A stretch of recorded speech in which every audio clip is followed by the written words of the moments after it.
course you do.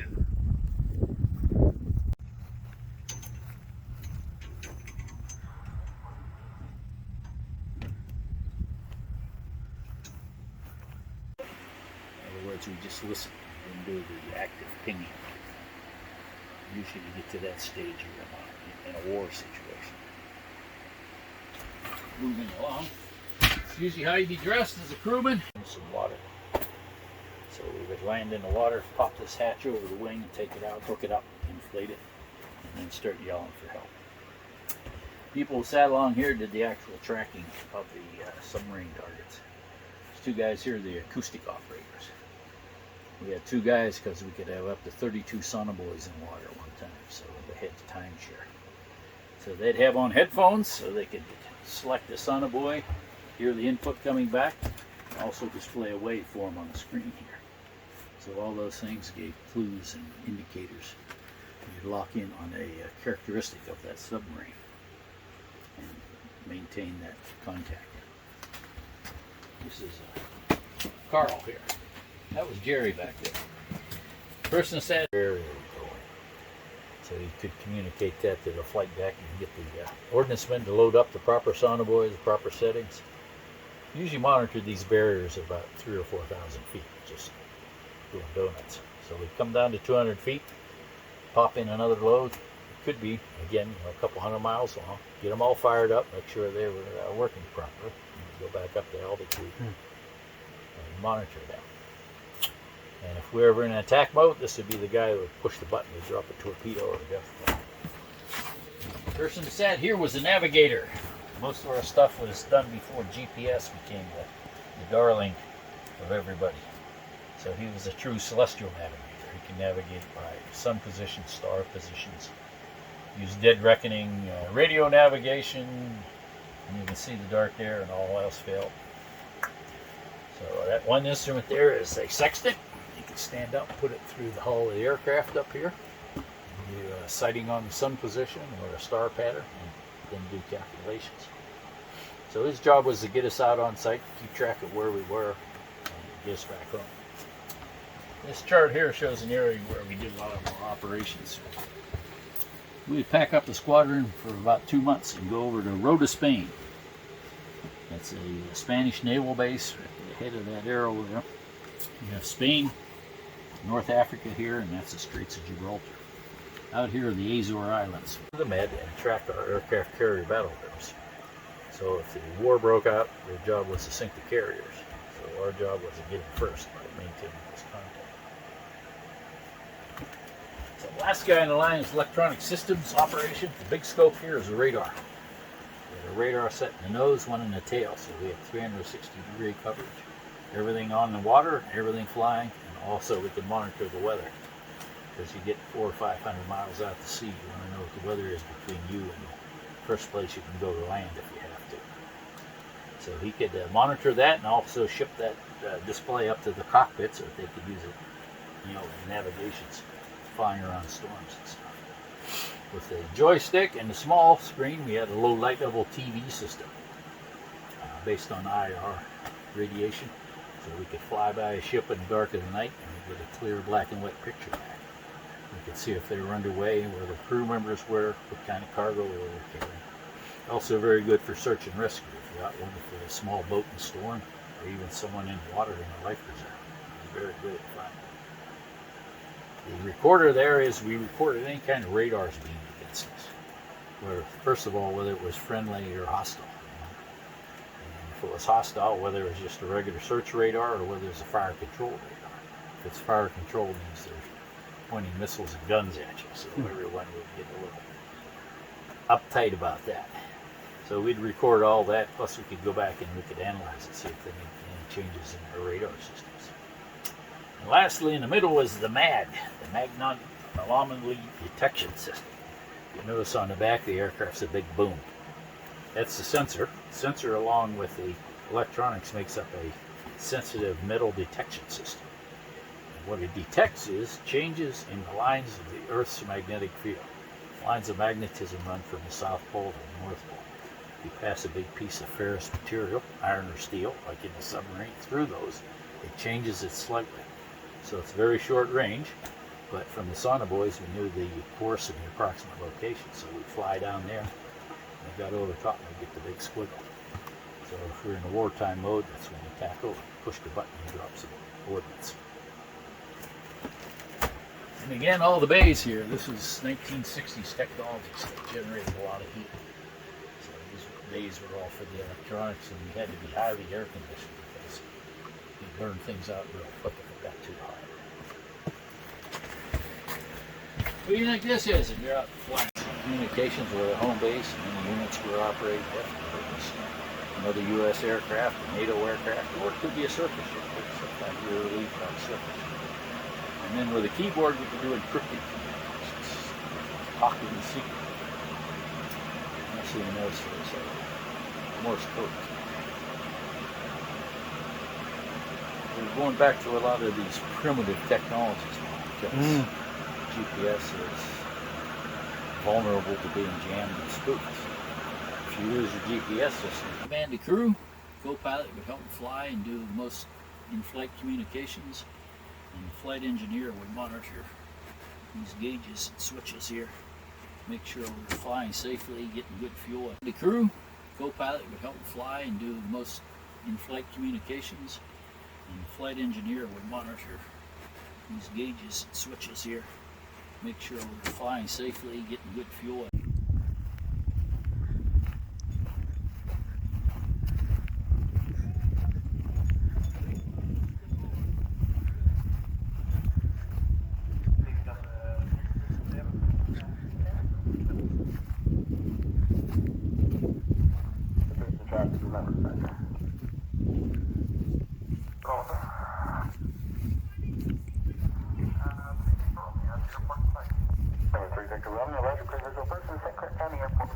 IFR cancellation in the air with me on the ground with flight service, or a phone number that I have if you don't have it, change the manager for the paper.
Victor Romeo, Roger, clear visual person, St. Clair County Airport. For IFR cancellation in the air with me on the ground with flight service or a phone number that I have if you don't have it, change the major for the people.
up and descend under. So that's how the airdrop works. This would be a pallet regular resupply drop. We had things like CDS, Container Delivery System, which is a bunch of small, and there's individual personnel, paratroopers. You can carry just about anything in here, including heavy drop stuff. Normally, this would not be on the ramp. Right where you're standing, these right here are where they would hook and seal. There's racks that have flat rollers on them, and it would go all the way up the ramp. A vehicle would come up, they'd push the pallets on it, and they would have to center it on the aircraft here. You see these numbers up over here? They're on both sides. Ahead of time, they figure out right where everything is supposed to go, because you need to find that center of gravity. And the plane takes off. If you had something like this, the plane would be very difficult for the plane to take off. Right over here is the wing spars. So it would have to be centered probably over there somewhere, forward of that